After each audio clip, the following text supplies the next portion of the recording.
ஸ்ரீமதே ராமானுஜாய நமஹா. நமஸ்காரம்.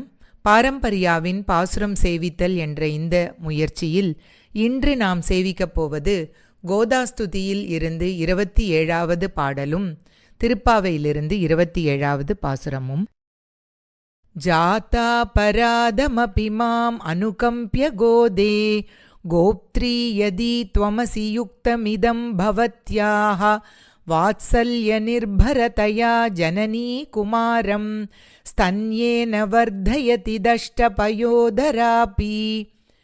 இந்த பாடலில் ஆண்டாள் அகில உலகிற்கும் அன்னை என்று பறைசாற்றுகிறார் சுவாமி வேதாந்த தேசிகன். கோதா பிராட்டியே, நீ எனக்கு தாயே என்று அடித்து கூறுகிறார். நான் உன்னுடைய குழந்தை, பல குற்றங்களை செய்கிறேன், ஆயினும் என்னிடம் அருள் சுரந்து என்னுடைய குற்றங்களை பெரிதாக பொருட்படுத்தாமல் உன்னுடைய அன்பின் மிகுதியால் என்னை காத்தருள்கின்றாயே, இதுவே எனக்கு எவ்வளோ பெரிய விஷயம் என்று கூறுகிறார். உலகில் ஒரு தாய் குழந்தைக்கு பால் கொடுக்கிறாள். அப்போ அந்த குழந்தை ஏதோ இதில் குழந்தை கடித்தால் கூட அதனால் சினம் கொண்டு அந்த தாய் பால் கொடுப்பதை நிறுத்தியா விடுவாள்? இல்லவே இல்லை. தன் குழந்தைக்கிட்ட இன்னும் அன்பு மிகுதியால் பின்னும் பால் ஊட்டி வளர்ப்பது இயற்கைதானே. அதே போலவே எனக்கு தாயான நீயும் என்னை காத்து அருள்வது உனக்கும் பொருத்தம், எனக்கும் பொருத்தமே என்கிறார் இந்த பாடலில். இப்பொழுது நாம் திருப்பாவை பாசுரத்தை சேவிப்போம். கூடாரை வெல்லும் சீர் கோவிந்தா, உந்தன்னை பாடிப்பறை கொண்டு யாம் பெரும் சன்மானம், நாடு புகழும் பரிசினால் நன்றாக, சூடகமே தோள்வளையே தோடே செவிப்பூவே, பாடகமே என்றனைய பல்கலனும் யாமணிவோம், ஆடையுடுப்போம் அதன் பின்னே பார்ச்சோறு, மூடனை பெய்து முழங்கை வழிவார, கூடியிருந்து குளிர்ந்தேலோரெம்பாவாய். இப்பொழுது இதன் விசேஷ அர்த்தங்களை நாம் பார்க்கலாம். நேற்றைய பாசுரத்தில் சாமியாபத்தியாகிய ஸ்வரூப சித்தியை ஆண்டாளும் கோபியர்களும் பிரார்த்திக்க, பகவானை மாதிரியே நம்மளும் இருக்கணுங்கிறது மாதிரியான ஸ்வரூப சித்தி, அதையே பிரார்த்திக்க பகவான் என்ன பண்ணார்? இவர்களுக்கு சாரூப்பிய நிலையை அருளினார். அந்த பாஞ்சஜன்யம், பறை, ஆழ்வாராதிகளை பல்லாண்டு பாட அனுப்பினான். நப்பினை பிராட்டி அஃப்கோர்ஸ் இவாளோட தான் இருக்கா. கொடியாக கருடன், விதானமாக ஆதிசேஷன், இப்படி எல்லாரும் வந்தார்கள். எல்லாருடனும் பரமனை சேரும் தருணம் நெருங்கியது ஆண்டாளுக்கு. அந்த தருணம் நெருங்கிவிட்டது. அதற்கும் அடுத்த உச்சநிலையான பக்தியின் உச்சநிலையான சாயுஜ்ய நிலையை பிரார்த்திக்கிறாள் ஆண்டாள். இதில் பகவானிடம் சென்று சேர்வதான கல்யாண நிலையை, அதாவது ஜீவாத்மாவும் பரமாத்மாவும் இணையும் கல்யாணத்தை எண்ணி மகிழ்ந்து தன்னை தயார்படுத்தி கொள்கிறாள் இந்த பாசுரத்தில். கூடாரை வெல்லும் சீர் கோவிந்தா. கூடாரை வென்று கூடியவர்களிடம் தோற்பவன். அப்போ கூடாரை கூடாதவர்களிடம் வென்று கூடியவர்களிடம் தோற்பவன். பாண்டவர்கள் அவர்களிடம் தூதனாக தாசனாக இருந்தவன். எம்பெருமானை வெறுப்பவர்களை குறித்தே இதை சொல்கிறாள் கூடார் என்று. இப்படி வெறுப்பாலேயே எப்போதும் சிந்தனை செய்து கொண்டிருப்பார்கள் எம்பெருமானை. அவளும் நிறுத்துறதில்ல பெருமானை நினைக்கிறத. எக்ஸாம்பிள் பார்த்தோன்னா ஹிரண்யாக்ஷன், ஹிரண்ய கஷிப்பு, சிசுபாலன், ராவணன், இப்படி அடுக்கி கொண்டே போகலாம். நம்மில் கூட நிறைய பேர் துவேஷ திலகமாக இருந்தவர்களை கூட தோற்க பண்ணியது போலே அவர்கள் கருத்தை பிழைப்பித்து வெல்கிறான் பகவான். நம்ம நிறைய பேரை பார்த்துருப்போம். அதை போல நிதர்சன உண்மை அது. கூடார் என்பது பகைவர் தான் அப்படின்னு நினச்சிக்க வேண்டாம். பரமனை அறியாதவர்களும் கூடார். அறிந்தும் பயப்படுபவர்கள், ஐயோ ஏதோ பகவான்றவாளை பற்றி அறிந்தும் விபரீத குதர்க்க யுக்திகளால் குழம்பினவர்கள், அறிந்தும் பரமனை ஏற்காமல் விரோதம் காட்டுபவர்கள், இவர்கள் கூட கூடார்தான். இவர்கள் எல்லா கேட்டகரியுமே கூடார். பிராட்டியையே கவர்ந்து சென்ற ராவணனிடம் கூட நிராயுத பாணியாய் நின்றபோது இன்று போய் நாளை வா என்று அருளி அவனுக்கு ஒரு சந்தர்ப்பம் கொடுத்து அனுப்பி வைத்த வன்மை நம்முடைய பகவானுடையது. அடியவர்களுக்காக செய்கின்ற விஷயங்கள் கண்டிப்பாக கூடியவர்களிடம் தோற்பவனே. அதாவது இந்திரனுடைய செருக்கு ரொம்ப ஜாஸ்தியாகி மழை பெய்தபோது ஆதிசேஷன் சென்றால் இருந்தால் என்றபடி எல்லா இடத்துக்கும் இவனுக்கு கைங்கரியம் பண்ண வரும்போது இவன் நமக்காக கோவர்தன மலையினை குடையாக பிடித்தான். அப்புறமா தான் சிந்திரன் செருக்கு விட்டு அபிமான பங்கமாகி மனம் திருந்தி கோவிந்த பட்டாபிஷேகமே செய்வித்தான். அவனை கூட வெற்றி கண்டு விட்டான். அதுக்கப்புறமா இன்னொன்னு பார்த்தா, அப்ப கூடியவர்கள் யார் என்று பார்த்தால், சினம் கொடுமை நிறைந்த மனதை ஒழித்து வஞ்சனைகளை போக்கி கொடிய ஐம்புலன்களை அடக்கி பழவினை சுமையை களைந்து இப்படிப்பட்ட அடியவர்கள் என்கிறார் குலசேகர ஆழ்வார். பகவான் மேல் அன்பு கொண்ட மனதுடையவர்கள், கடவுள் பெயரை வாய் படைத்ததன் பயன் இதுவே என்று சொல்லிக்கொண்டே இருப்பவர்கள், இப்படி மெய் மறந்திருக்கும் அடியவர்களே கூடியவர்கள் அப்படின்னு இதில் ரொம்ப அழகாக சொல்கிறார். அப்போ இன்னொரு விதமாக பார்த்தால், கூடர் என்றால் இந்திரியங்களை கட்டுப்படுத்துபவர், கூடார் என்றால் இந்திரியங்களை அடக்காதவர்களை சொல்கிறார். சூதனாய் கள்வனாகி தூர்த்தரோடு இசைந்த காலம் மாதரார் கயற்கண் என்னும் வலையுள் பட்டழுந்துவேனை போதரே என்று சொல்லி புந்தியில் புகுந்து தன்பால் ஆதரம் பெருக வைத்த அழகனூர் அரங்கமன்றே என்று பாடுகிறார். பகவத்கீதையில் கூட இந்திரியங்களை அடக்க வேண்டும் என்பதை தானி சர்வாணி சம்யம்ய யுக்த ஆசீத மத்பரகா வசேகி யஸ்ய இந்திரியாணி தஸ்ய பிரக்ஞா பிரதிஷ்டிதா என்று சொல்கிறார்.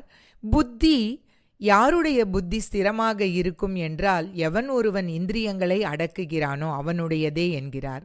இப்படி இந்திரியங்களால் ஆட்டி வைக்கப்படும் நம் மனம் என்று கூடார் என்று கூறுகிறார். பகவத்கீதையில் நிறைய இடத்துல சொல்றார். இந்த கூடார் என்பது யார் என்பதை பகவத்கீதையில் ரொம்ப கிளியரா சொல்றார்.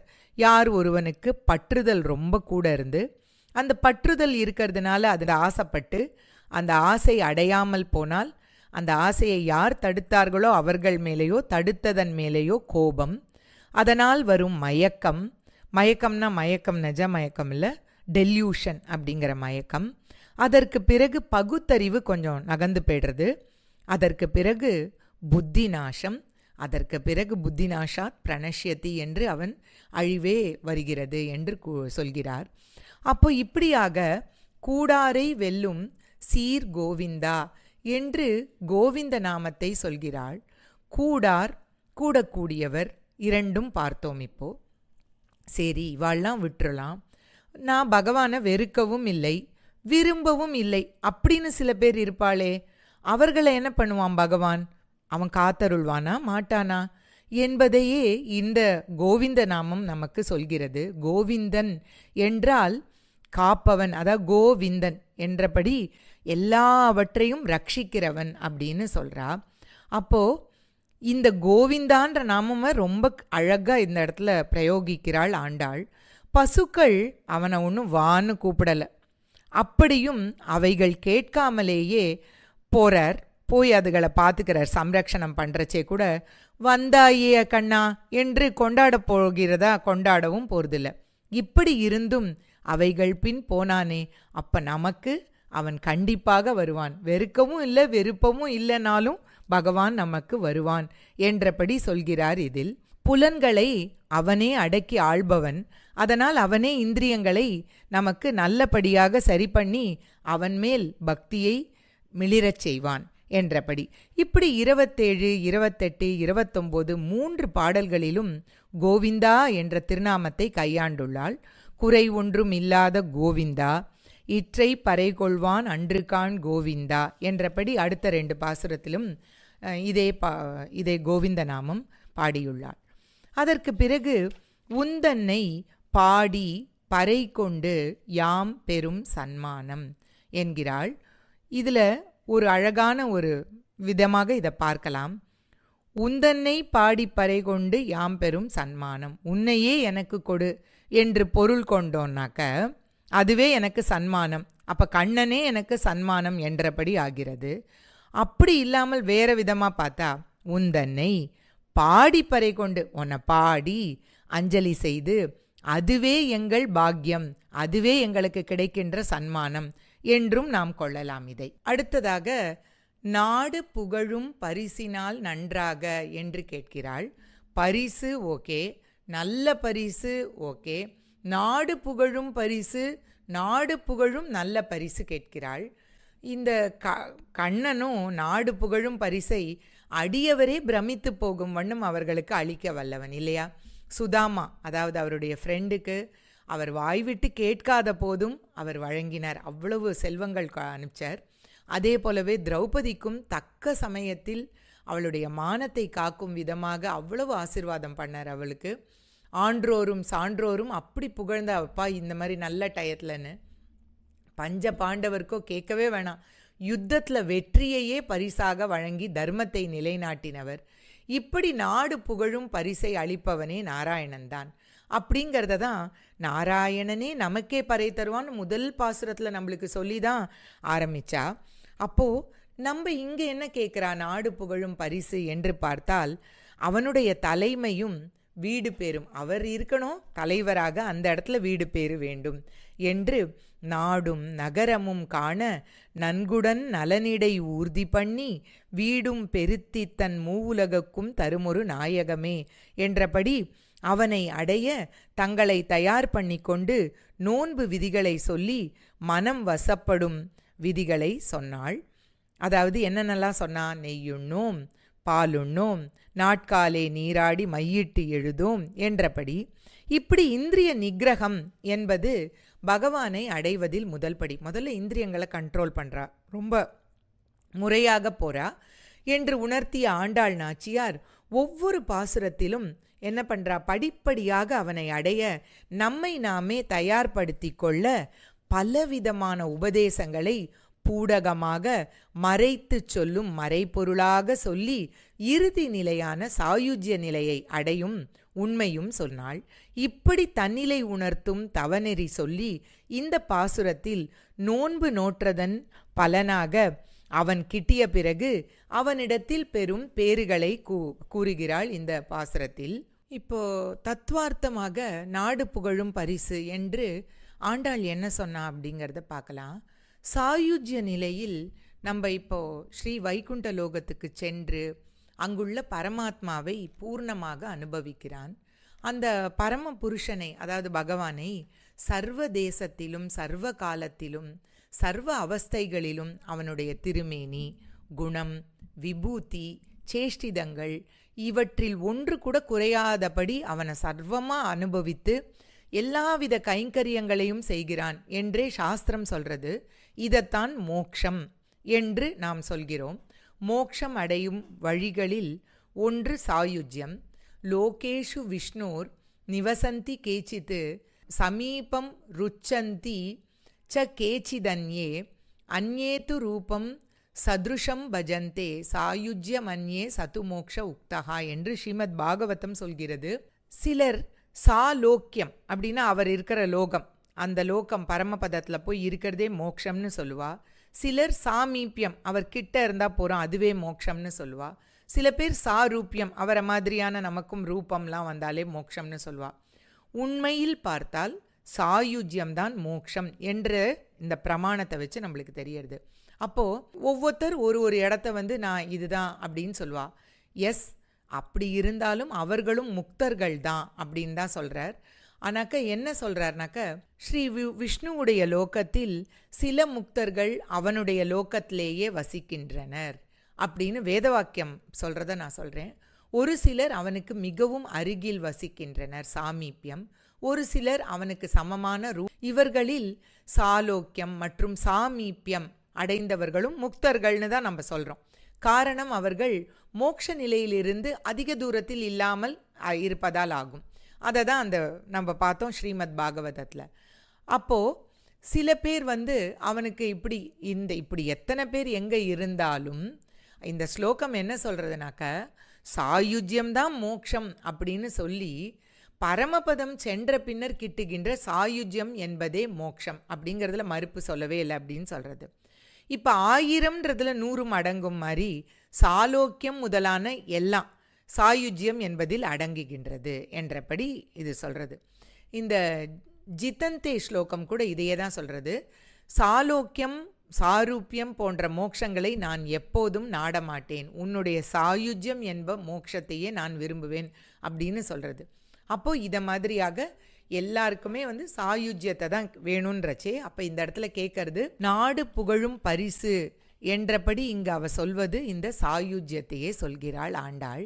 இப்போ இந்த இடத்துல பார்த்தாக்க சாயுஜ்யம்ல எப்படி இருக்கும் அப்படின்னாக்க, 2 பேரும், அதாவது பிரம்மனும் முக்தாத்மா, நம்ம போய் அங்கே சேர்ற ஆத்மாவும் அனுபவிக்கும் வஸ்துக்களில் எந்த வேறுபாடும் இல்லை என்கிறது. அப்போது எந்த வேறுபாடும் இல்லாமல் சமமான போகம் பெறுதல் என்பதே சாயுஜ்யம். உண்மையில் அதுவே மோட்சம் என்று அறிந்து கொள்ள வேண்டும் என்று சொல்கிறது. அப்போது இது ரகசியத்ரய சாரம்ல சொல்லியிருக்கா.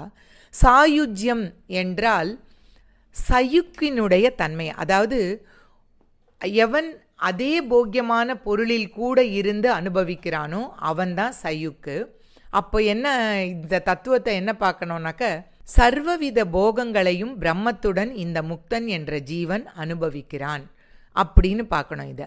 அப்போது பிரம்மத்துடன் இந்த ஜீவாத்மா எல்லா போகங்களையும் அனுபவித்து வேதத்தில் கூறியிருக்கிறபடி போக்திரு சாகித்யம் என்று இங்கு சொல்லப்பட்டுள்ளதாக கொள்ளணும் அப்படின்னு சொல்கிறா. அதாவது எல்லா போகங்களையும் பரமாத்மாவும் அனுபவிக்கிறான், முக்தனும் அனுபவிக்கிறான். ஆகவே பிரம்மத்திற்கு சமமான போகத்தை இவன் அடைகிறான். அதனால் இவன் இந்த தன்மைதான் சாயுஜ்யம் என்று சொல்கிறது. இந்த சாலோக்கியம், சாமீப்பியம், சாரூபியம், சாயுஜ்யம், இந்த 4இல் சாயுஜ்யம்தான் மோட்சம். இந்த நிலையைத்தான் நாடு புகழும் பரிசு என்று இந்த பாசுரத்தில் ஆண்டாள் நாச்சியார் அருளியுள்ளாள். இத்தகைய பக்தியின் உச்சி நிலையை பகவத்கீதையிலையும் சொல்லியிருக்கா. 6வது அத்தியாயத்தில் யோகினாமபி சர்வேஷாம் மத்கதேன அந்தராத்மனா என்று. அதாவது யார் என்னை உறுதியான நம்பிக்கையுடன் என்னுடன் இணைந்து என்னை மனதில் தியானித்து சேவை செய்கிறவனு என்னுடன் ஒன்றாக கலந்து விடுகிறான் என்று பக்தியின் பூர்ணத்துவத்தை சொல்கிறார். இதுக்கு அடுத்தல ஆண்டாள் என்ன சொல்றா, சூடகமே தோள்வளையே தோடே செவிப்பூவே பாடகமே என்றனைய பல்கனலும் யாமணிவோம் என்கிறாள்.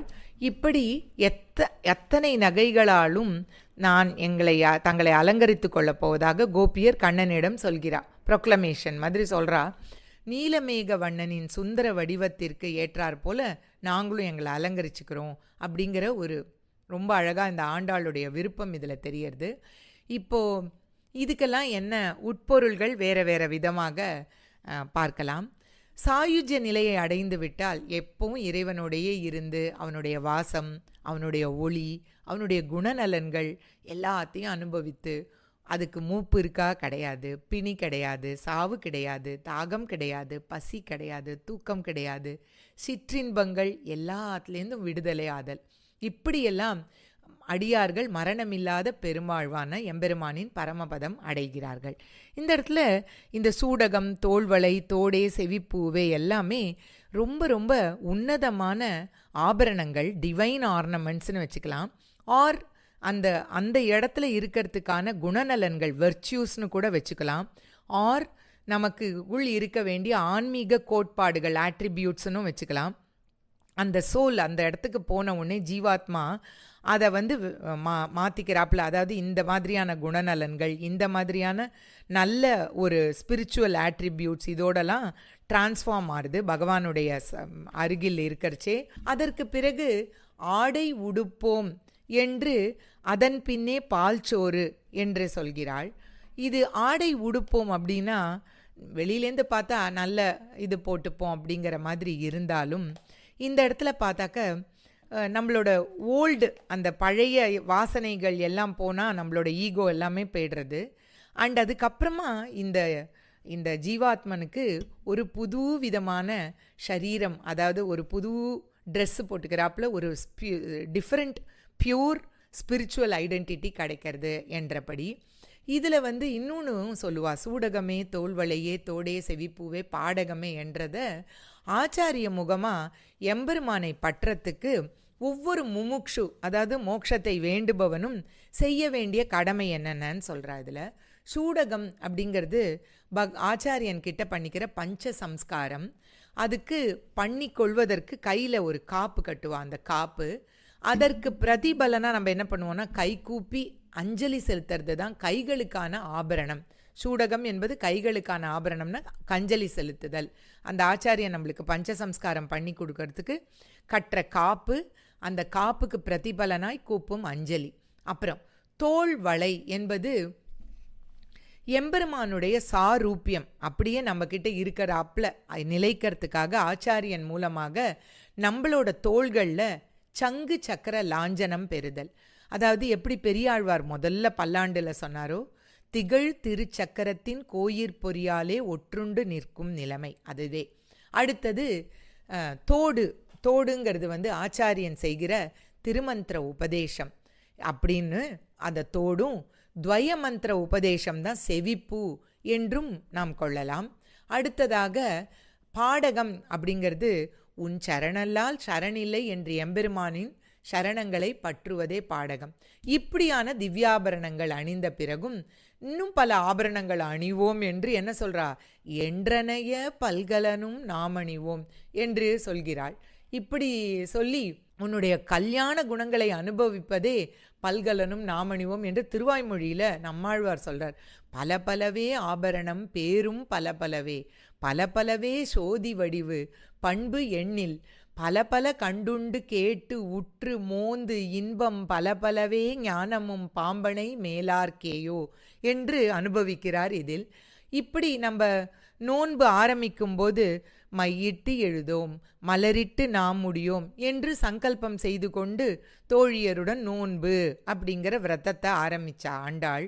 எம்பெருமானை பாடி போற்றி அவனுடைய கல்யாண குணங்களை பலவாறு அனுபவித்து படிப்படியாக தன்னுடைய பக்தி நிலையில் மேலே போய் நம்மளையும் அந்த அனுபவத்தை உணரச் செய்து அவளுடன் அவள் தோழியர் போல பக்தி வழியில் நம்மளை அழைத்து கொண்டு போய் உய்வித்த ஆண்டாள் நாச்சியார் இப்போ நோன்பு முடிவுற்று எம்பெருமானுடைய சாலோகம் சேம் பரமபதத்தில் அவனுடைய சாமீப்பியம் அவனுக்கு ரொம்ப க்ளோஸாக இருந்து அவனுடைய சாரூபமும் அடைய அவனுடைய பல அணிகலன்களை வேண்டி பெற்று அணிந்து அது போன இதில் அவனுடன் கலந்து விடும் சாயுஜ்ய நிலைக்கு தானும் உயர்ந்து அவளுடன் அவளை போன்றே சேர்ந்து நெறிகளை கடைப்பிடித்த நம்மளையும் அவள் நிலைக்கு உயர்த்துவதே இந்த ஆண்டாளின் நோக்கம் என்பது ரொம்ப ரொம்ப கிளியராக எதில் தெரிகிறதுனா நாம் அணிவோம் அப்படின்னு சொல்லி நாங்கள் அணிகிறது எங்களோட அழகுக்காக இல்லை, எங்களோட கூட கண்ணன் நப்பினை எல்லாரும் இருக்கா இல்லையா அவர்களோட பிரீத்திக்காக நாங்கள் அணிகிறோம் என்று அருளியுள்ளாள் என்பது ரொம்ப அழகானது. இப்படி ஆடை உடுப்போம் அதன் பின்னே பார்ச்சோறு மூடனை பெய்து என்று சொல்கிறாள். இந்த பால்சோறு மூடனை பெய்து என்பது இந்த இடத்துல அவளுக்கு இந்த மாதிரியான இந்த சாமீப்பியம் இந்த சாயுஜ்யம் அந்த இடத்துக்கு வந்த உடனே அவள் உணர்கிற அந்த ஆன்மீக அந்த பிளிஸ்ஃபுல்னஸை தான் இங்கே சொல்கிறோம். அது ரொம்ப ரொம்ப ரொம்ப உன்னதமாக இருக்குது, ரொம்ப ரொம்ப உயர்ந்ததாக இருக்குது. இதை விட வேறு ஒரு உயர்ந்தது இல்லை அப்படிங்கிற ஒரு நிலையே பால் சோறு மூட நெய் பெய்துன்னு அதுக்கும் மேலே அப்படின்ற அந்த அவளுடைய சந்தோஷத்தோட இதை தான் ஓவர்வெல்மிங் அப்படின்னு சொல்லுவோம் இல்லையா, அதை தான் சொல்கிறாங்க. அப்புறம் முழங்கை வழிவார அப்படிங்கிறது அது பகவானுடைய திருவருள் நம்மளுக்கு அப்படியே அபண்டண்ட்டாக அப்படியே நிறைய நம்ம மேலே ஓவர்ஃப்ளோ ஆகுது. அதாவது எந்த ஜீவாத்மனால் எவ்வளோ எடுத்துக்க முடியுமோ அதை விட கூட வருதான். அதான் முழங்கை வழிவார என்று சொல்லி கூடி இருந்து குளிர்ந்தேலோர் எம்பாவாய் என்று பகவத் சேவை செய்யும் ஒரே விருப்பத்தில் நம்ம இந்த கூடி இருந்து குளிர்ந்து அப்படின்னா எப்பவும் பகவானுடைய ப்ரெசன்ஸ்லேயே இருக்கணும் அப்படின்னு சொல்லிட்டு குளிர்ந்தேலோர் எம்பாவாய் என்று அவள் நம்மளோட தாபங்கள் எல்லாம் இந்த உலகத்தில் இருக்கிற தாபங்கள் எல்லாம் தீர்ந்து அவ்வளோத்தையும் எடுத்து நம்மளை குளிர்ச்சியாக வைத்திருக்கும் என்றபடி இப்படி கண்ணன் அவனை சரண் புகுந்தால் சிற்றின்பங்களான புத்தாடை உடுப்பதிலும் அக்கார அடிசையில் முழங்கையில் நெய் வழிய சாப்பிட்றதுலையும் அப்படி என்ன ஆசை என்று கேள்வி வரும். அவையெல்லாம் பாவை நோன்பு நிறைவடைவதற்கான ஒரு குறியீடுகள் மட்டுமே. இன்னொரு விதமாக இதை பார்த்தோன்னா இப்படி நினச்சிக்கலாம், கோபியரின் விருப்பம் என்ன?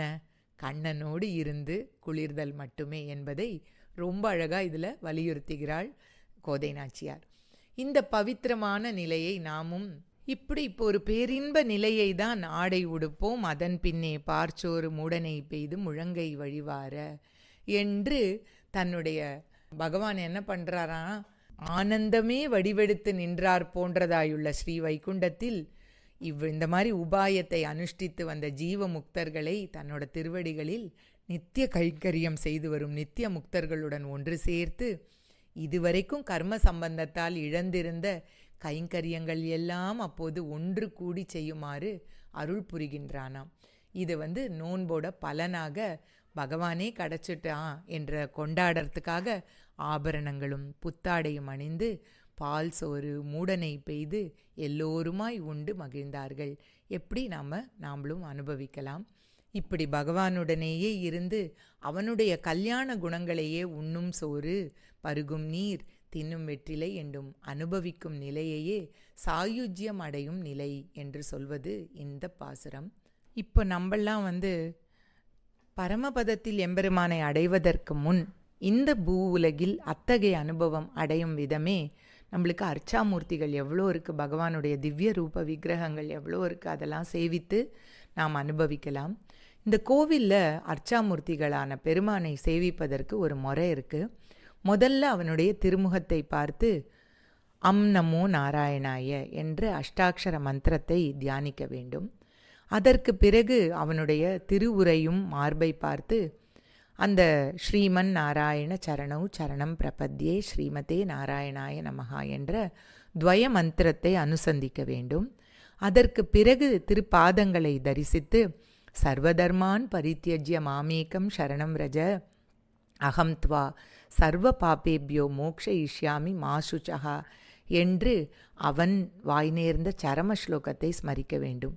இப்படி இதையெல்லாம் செய்து வைஷ்ணவனுடைய ஆபரணங்களாக கொண்டு எங்களோட இந்த ஞான பக்தி வைராகிய லக்ஷணங்களிடம் உன்னிடம் வருவோம் என்கிறாள் ஆண்டாள். இப்படி தான் நம்ம இதை எடுத்துட்டு நம்ம இதெல்லாத்தையும் ஃபாலோ பண்ணணும். இப்போ இதோட நம்ம இந்த ஏலோர் எம்பாவா என்று நீ இதெல்லாத்தையும் நீ பார்த்து சிம்மாசனத்தில் உட்கார்ந்து நீ எங்கள் பக்கத்தில் எற்றைக்கும் ஏழேழு பிறவிக்கும் உனக்கு சேவகம் செய்யும் பேற்றினை எமக்கு அருள வேண்டும் என்று இந்த அளவில் நாம் பாசுரத்தை நிறைவு செய்யலாம். இந்த பாசுரத்தில் முதல் லைனில் அந்த கோவிந்த நாமம் வந்திருக்கு இல்லையா, அந்த கோவிந்தா என்று கூடாரை வெல்லும் சீர் அண்டு அந்த லைன் நம்மளுக்கு எல்லா விதமான இடர்களையும் களைகிற அந்த இதை பற்றி பேசுறதுனால அப்போது கூடி இருந்து அப்படின்னு குளிர்ந்து இது ரெண்டும் தான் நம்மளுக்கு இதில் கீ. இது திருவேங்கடம் என்ற திருமலையே மங்களாசாசனம் செய்யப்பட்டுள்ளது என்று பெரியோர் அனுபவிப்பர். அப்பனுக்கு சங்காழி அளித்தருளும் பெருமான் என்று நம்முடைய ராமானுஜர் டயத்தில் நிறைய கஷ்டங்கள் இருந்தது திருமலையில். எல்லாத்தையும் அவர் எப்படியோ அதெல்லாத்தையும் சரி பண்ணி கொடுத்தார். அதே போல் அந்த நம்மாழ்வாருக்கும் பகவானோடு இருக்கிறது அவரோடையே, அதாவது துளிக்கூட விடாமல் இருக்கணும் அப்படிங்கிறதையே தான் அவர் ஒழிவில் காலமெல்லாம் உடனாய் மன்னி வழுவிலா அடிமை செய்ய வேண்டும் நாம் என்று தெழிக்குரல் அருவி திருவேங்கடத்து எழில்கொள் சோதி எந்த தந்த தந்தைக்கே என்று இப்படி பாடியிருக்கார். அப்படியாக இந்த இடத்தில் திவ்ய தேசம் திருவேங்கடமே மங்களாசாசனம் செய்யப்பட்டுள்ளது என்று பெரியோர் கூறுவர். ஆண்டாள் திருவடிகளே சரணம். ஆழ்வார் எம்பெருமானார் தேசிகன் திருவடிகளே சரணம். கவிதார்க்கிக சிம்ஹாய கல்யாண குணசாலினே ஸ்ரீமதே வெங்கடேஷாய வேதாந்த குரவே நமஹ. சர்வம் ஸ்ரீகிருஷ்ணார்ப்பணம்.